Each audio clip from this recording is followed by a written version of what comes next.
Only a giant like Samsung could create a flagship line of tablets on top of all of the other ones they already have in their arsenal.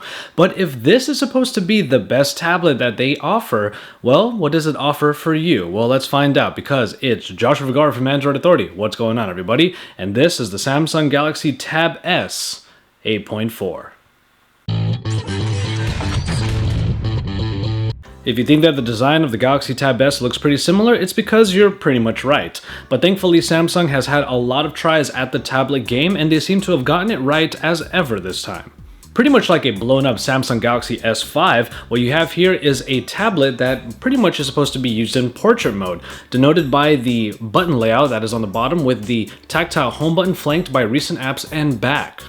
In this white version of the tablet, a lining with a subtle gold hue goes all the way around, though you'll notice most how thin this tablet is. 6.6mm thick makes this one of the thinnest tablets around, beaten only by the Sony Xperia Z2 tablet. In portrait mode, the speaker grills are found on the top and bottom of the device, though this could be considered the sides when in landscape mode. And on the right side, you have the power button and the volume rockers above the micro SD card slot. Down on the bottom are the micro USB port and the headphone jack. The back takes on the material choice of the Galaxy S5 smartphone, the dimpled backing that is not removable. Added onto this rather controversial design choice are a couple of circles that take the plastic nibs that attach the various cases to the tablet. It's really the thinness of this tablet that dictates the handling experience, which is actually pretty great. Gripping the tablet in one hand is not hard at all, and reaching elements on the screen is pretty easy even in typing. Holding the Tab S without activating the screen is also not that difficult in landscape mode, as the bezel up top gives a safe spot for resting your thumb. Ultimately, Samsung might not have changed the formula much at all, but at least in this iteration of their tablet, they've really gotten it down, making it a very sleek device that is actually not too hard to handle. Of course, the marquee feature of this tablet is the addition of a Super AMOLED screen. This is a high-resolution display at 2560 by 1600, yielding 359 pixels per inch. While we have seen high-resolution displays on tablets before, this may arguably be one of the highest quality ones out there. The colors are incredibly punchy, as is the case with AMOLED, leading to a high contrast that definitely helps when you're consuming media. Binge watching a whole season and a half of Breaking Bad was incredibly enjoyable here, as such a high-spec display on a pretty accessible body for this size made for one of the most enjoyable experiences I've had on a tablet. And in other uses, like when using the Paper Garden, great brightness and wonderful colors make the magazine viewing experience about as good as it can get without looking at the actual magazine itself. You can cater the color temperature to your liking, and it is possible to put it on an auto mode. In my experience, however, this is one of those features that you will not really notice, especially if you keep using your indoor lighting with the Tab S. Underneath all of this is a performance package that you would want powering your Netflix, your games, and anything else you might throw at this version of TouchWiz. The Exynos 5 Octa is Samsung's tried and true in-house processing package, and brings the Mali T628 along for graphics processing. Aside from any loading hiccups in areas like the magazine UX, or when apps like the Paper Garden are trying to load all of the things at once, I ran into very few instances of stutter and lag that kept me from getting around. Blasting through applications using the recent app screen brought no issues at all, although of course you can have the multi-window available if you really need to multitask, and it works about as well as you would expect from a Samsung flagship. Though media consumption is something that you will likely do most on here, the Galaxy Tab S is capable of taking on everything from web browsing to remote PC access with ease. Now, Samsung has always made it a point to put in as much as they can in their devices, and the Tab S line is no different. Especially if media is your main usage for this device, the inclusion of microSD expandability is always welcome. LTE versions of both the Tab S tablets will be made available, so if you need mobile internet access, well, those are the choices for you. And as far as connectivity goes, NFC is the only real hole here, but you do still get things like Wi-Fi, Bluetooth of course, and also an IR blaster, making this one of the better second screen experiences that you can have when watching TV. The finger scanner actually makes it onto the tablet line, embedded into the home button and set up the exact same way as it was in the Galaxy S5. The dual speaker setup is very welcome and is great to use on the fly, though it still isn't the loudest or the richest sound available. The sound in the headphones sounds expectedly good though.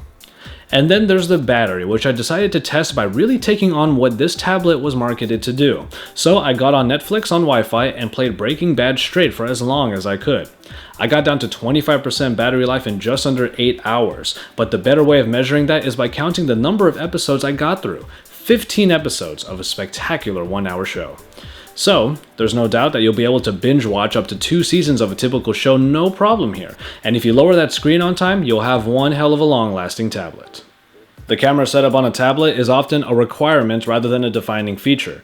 That continues to be the case even on this, a so-called flagship tablet. But that doesn't mean Samsung doesn't try to make it as good as it can. You can see it in the settings as features like software stabilization for photo and video, as well as modes like HDR and burst modes bolster the 8 megapixel optics that actually default to 6 for 16:9 aspect ratio photos.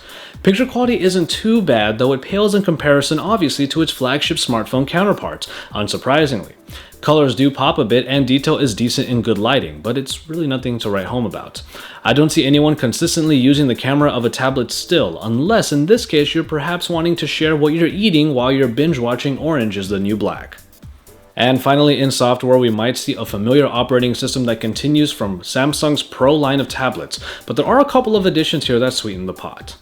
First off, despite the new circle motifs that you can find mainly in the quick settings area and a flatter look overall in the colors, this is still TouchWiz, but has been given a second home screen experience with the Magazine UX.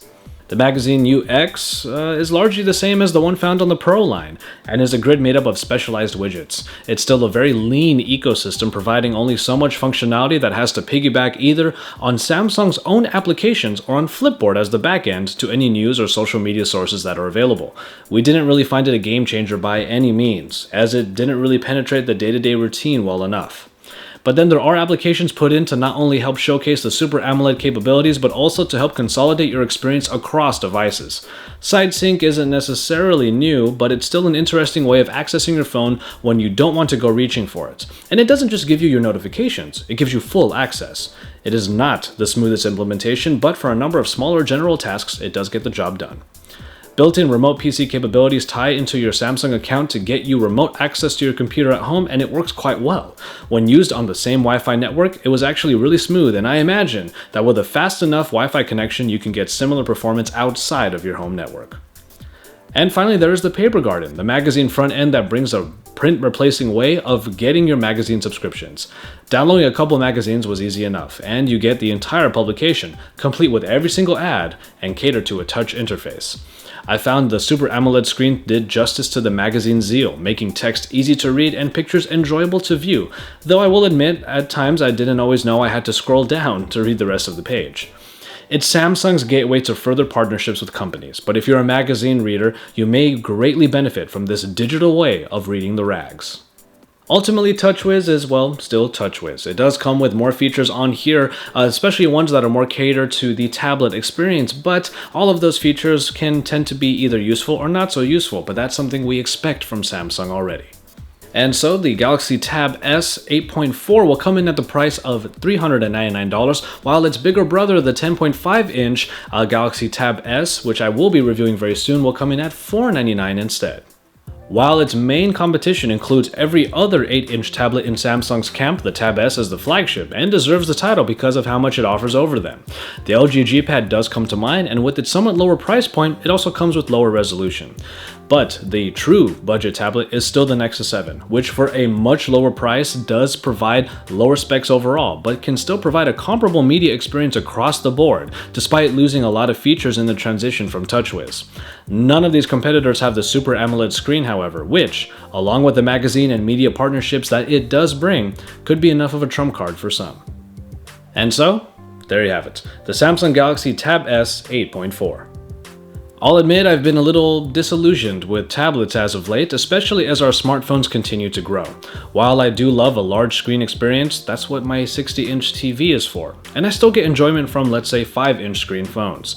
But Super AMOLED isn't hard to get caught up in, and with the sharper, higher resolution, quality screen, it makes all media quite fun. Ecosystem consolidation might not necessarily be perfect yet, but it's taken a step forward, with built-in remote PC access and side sync.